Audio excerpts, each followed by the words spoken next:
So I do an unboxing of this box. It's kind of an ideal box, so I thought, well, I buy the box and it fits everything in there. Uh, what I like as an artist is a nice box for all my crayons, which come from the dump. Okay, so this is kind of like on a small island in the South Pacific, what you find on the dump. So this is a perfect box. I bought this phone because of the box. I threw away the phone. Now, what is in there is magic. This is kind of magic, but this is magic because. Okay, so this is a funny painting in that way that it was the last of a series of many pictures I painted in January of this year, 2024. And it came to me as kind of, it was almost a salvage operation. It was a rescue operation. It was to help all these paints and papers, even the paper. Okay, the paper also comes from the dump, like this nice. Okay, so and it is kind of a salvage operation to uh, not let this just go into the trash burner of society, which says like, okay, all this paint material, yeah, it's fine, it's a good gift for children, it teaches them how to paint. We give them oil colors, we give them carbon, like whatever you want. But make with it what you want.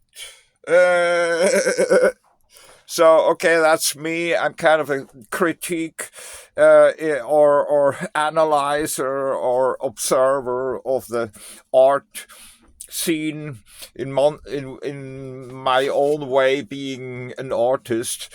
And so I like having kind of a bridge between what happened in January 84 and sorry, 24, and keep on painting this island. I like island imagery, and here on the floor it's just a little bit like a the recollection of all paints. All paintings were made with what I found on the dump. So I'm kind of saving something extremely magic, namely paint, from becoming destroyed. Why could anyone destroy paint? What a cruel act this is. It should have its own laws about to what degree you're allowed to even throw away paint. I mean, it is when you have a house and you have paint left, do something with it.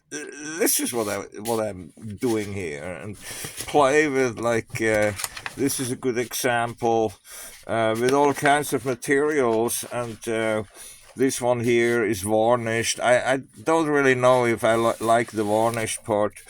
But so this is a spring here on the island, in the forest, a nice little spring. And so it is not that I really want to paint.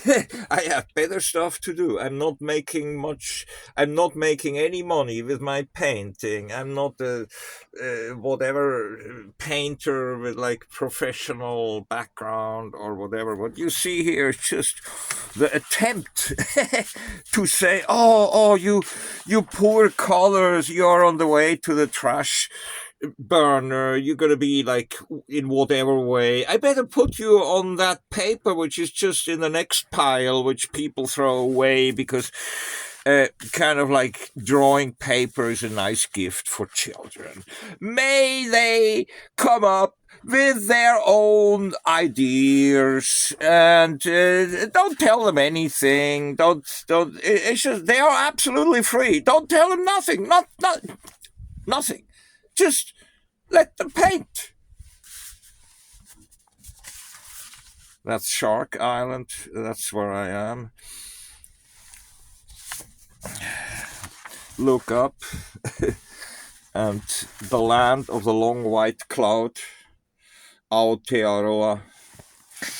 And, so these are all attempts to save paint which has already given up on, which has landed on the dump of this beautiful little island I'm on. And this is Noah's Ark. This is the two giraffes, and these are kind of like different trees, and in the back, palm tree. So it is magic. Paints are magic. So we should have like a sensibility towards, in the way that we think, well, look at the real world. Is it too colorful, the real world? And I say, no, not really. That's a local super yacht harbor with the super yachts. Like, they all try to have like this skyscraper super yachts, and this is the pier. And here's a guy walking. Here's a guy walking with 3 hats on, and he has a little doggy on a long leash, and this is a bone, like holding the pier together. It's very symbolic. I always make attempts to tell people, hey, keep on painting. Don't think that now the computer age has overtaken all that. That's an earthquake. That's a really hard one. With in same time, like outbreak of the nearby volcano, which would look about like this, with waves like this. And this is when it is kind of like a rather mellow eruption of the same mountain. And so these are all attempts to keep kind of like the art world kind of like going on by being yourself kind of like a artist, and I out myself as an artist. I know that I will be seen instantly as a arrogant asshole, because art is kind of like, it's over. It's kind of, you cannot say anything anymore with art. So I disagree with that, and I say, well, is that really the case, and so, but I do this in the way that I'm just using up what other people have given up on, because I never knew what potential is in crayons and in watercolors, and not only in the pen. It is not only about the pen. It is this in-between world, which does not really have words, but are closer than just imagination and kind of words. It is, you're not saying anything, you're kind of like just saying to the paints, sure, it needs this paint, it's very important.